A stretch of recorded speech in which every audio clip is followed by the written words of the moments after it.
Greetings, this is Bob here with Daily Enduring Truth, and I just want to say hello. And I hope you've missed me as much as I've missed you, because I realized last Saturday night that at the end of the night, I hadn't done the Bible study or the video. I was going to try to do it the next days, but Sunday was so busy. And then Monday, well, to make a long story short, my wife went back into the hospital again. She fell and broke her clavicle, and I have been enmeshed with that, and I'm just now beginning to get my feet back on the ground. She is recovering. She's receiving home health care services. So it'll be a while for her, but thank you for your prayers for her. The reason I was late Saturday, though, was because we had an internet outage. We have a curve right by our house. The road curves 90 degrees. And sometimes people don't see that curve, and somebody didn't see it about 3 o'clock in the morning. And so they took out the internet pole, and we didn't have internet till I was in the middle of another meeting, and it was just impossible to try to get everything done. So I do apologize for not posting or speaking to you last week, but somehow I think God knows what He's doing. And we have a very interesting situation in as we pick up. Jesus had just healed the young man who had the demon. He kept throwing himself in the fire. He had the father who said, I believe, help my unbelief. That's where we were 2 weeks ago. And now he's heading back to home in Capernaum. But it's interesting, it says that Jesus didn't want anybody to know where he was and what he was doing. And I think it's because he wanted time with his disciples. As a teacher, one of the problems I always had was I would get caught up helping other teachers because I was a technology person, and so I ended up having to deal with passwords and things like that for people. I would deal with principal issues, administration issues that came down, and things that were probably very important, but they weren't teaching students. And so often I felt like I was neglecting students in areas because I was doing other things that were part of my job. But it was sort of a frustrating time, and I almost wish I could just close everything off and spend time with the students. And I think that's sort of how Jesus must have been feeling as a human, the human side of Jesus. You know, hey, I'm supposed to be teaching my disciples, and I'm healing, and I'm exercising, and I'm feeding people, but I'm not spending time with my disciples.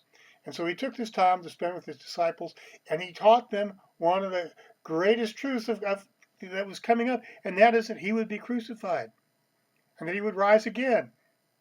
And the disciples had no idea what he was talking about.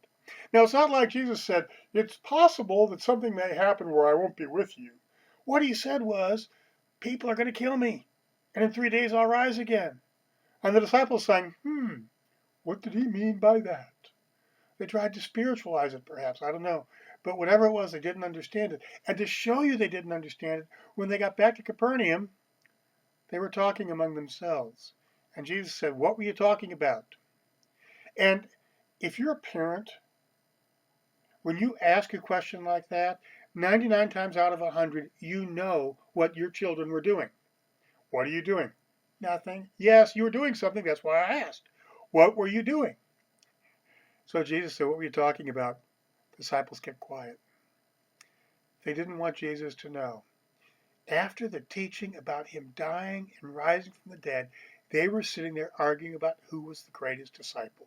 And I'm sure they were thinking of it in terms of, well, I'm going to sit at the right hand of Jesus when he comes into his kingdom here on earth. They didn't want Jesus to know that. And then Jesus taught an amazing example of humility, grace, and service. We don't like that part of it. We don't like serving it. In those days, women and children were the outcasts. Today, it might be homeless people. Today, it might be people of a different color or different religion, even. And yet, God loves each of those people. So it's important to remember that as we go along. And then Jesus taught about hell. And you know, people, Christians especially, we don't like to talk about hell. We love to talk about the grace of God. We love to talk about God's forgiveness. But hell, man, we just don't want to touch that. But Jesus wasn't afraid to touch it. And he said, you know what? There's nothing worse than going into hell. And he was using hyperbole. He said, if your right hand offends you, cut it off. If your right foot offends you, cut it off. If your eye offends you, pluck it out. Now, if he really meant that, and we as Christians followed him, there'd be a lot of one-footed, one-handed, one-eyed people hopping around. But the truth is, it was hyperbole. And what Jesus was saying is the anguish of hell is so great, we need to do anything we can to keep out of it. But there's also the additional fact, as Christians, with the message of the gospel of the grace and forgiveness of Jesus Christ, we have the responsibility to show people that God has a much better plan for them.